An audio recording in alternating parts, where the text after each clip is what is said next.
We are today at a moment when our partnership is simultaneously experiencing consolidation as well as exploring new domains and opportunities. At one level, there is a solid foundation of a time-tested relationship on which we now seek to build a more contemporary cooperation. But at another, there are profound changes in our respective economies as well as the uncertainties created by the global environment. How to grow business and how to deepen cooperation are no longer simple propositions. Let me start with the big picture. In the last few years, we have experienced the impact of the COVID pandemic, of conflicts, of political and economic shifts, of new technologies, and also of trade volatility. Each was unique in itself, but together they hold some common lessons. One is the importance of dependable and steady partners. Another is the value of shorter and more secure supply chains. But third is the concern about over-dependence on a limited number of markets. A fourth are the vulnerabilities of being overexposed to a few suppliers. A fifth is the reliance on narrow connectivity and limited logistics. And perhaps most of all, the cost of insufficiently searching for new opportunities, partnerships, and domains. It is this range of concerns and challenges that our gathering seeks to address. Friends, that India and Russia have nurtured one of the steadiest relationships between major nations in current times is now widely recognized. However, that did not automatically translate into significant economic cooperation. Our trade basket remains limited, and till recently, so did our trade volume. It may have grown in recent years, but then so too has the trade deficit. Both the diversification and balancing of trade now urgently mandate more strenuous efforts on our part. At the end of the day, they are essential not just to reach higher trade targets, but even to sustain the existing ones. The answer here lies essentially in the complementary nature of our respective economies. And India, with a GDP of $4 trillion plus, growing at 7% for the foreseeable future, has an obvious need for large resources from dependable sources. In some cases, it could be assured supply of essential products, fertilizers, chemicals, machinery being good examples. Its rapidly growing infrastructure offers business openings to enterprises with an established track record in their own country. The Make in India and other such initiatives have opened up new windows for foreign businesses.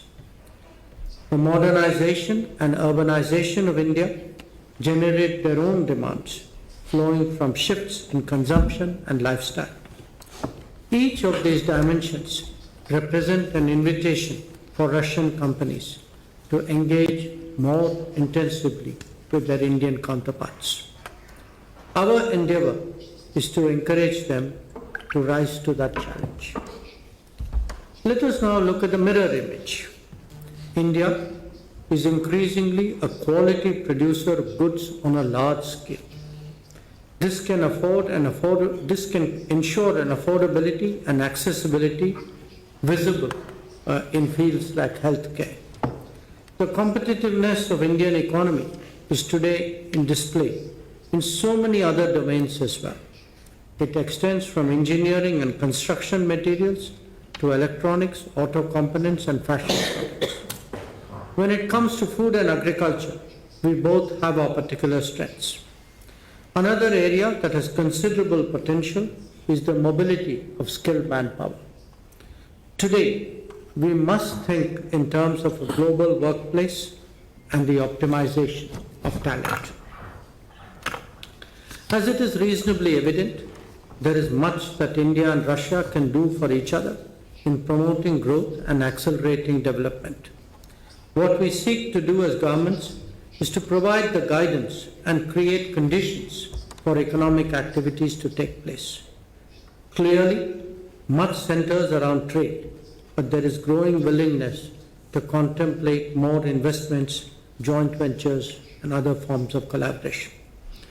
First Deputy Prime Minister Mantarup and I are here amongst you to encourage those processes. We want to send you all a clear message that an enduring strategic partnership must have a strong and sustainable economic component. Realizing that means moving on multiple fronts. We have today concluded the terms of reference for the India-Eurasian Economic Union FTA. That will surely make a difference when concluded. We spoke about motivating joint ventures in key areas where the demand is already established. Some initiatives of significant investment levels were also spoken about. Our skilling and mobility endeavors have started to take off. The desire to improve connectivity is also expressed through multiple options. Ensuring that trade settlements and other financial payments become smoother has also been recognized and, more important, acted upon. There is a more active search for opportunities and partners in various fields. But in the final analysis, what we really need is for businesses to step forward confidently. Not just that, also ensure that there is a close collaboration between what governments are discussing and businesses are planning. In fact, ensuring the synergy was one of our agenda points at the IRIGC official meeting earlier this evening. So friends, I know that all of you share these aspirations and sentiments. Your suggestions and experience hold great value as we seek to upgrade our economic cooperation. Let me conclude by expressing the hope that our efforts would translate into practical activities and projects so that the true potential of this long-standing relationship is fully realized and that it is on display when the annual summit takes place between our leaders at the end of this year. Thank you again. Good evening. Dobry večer.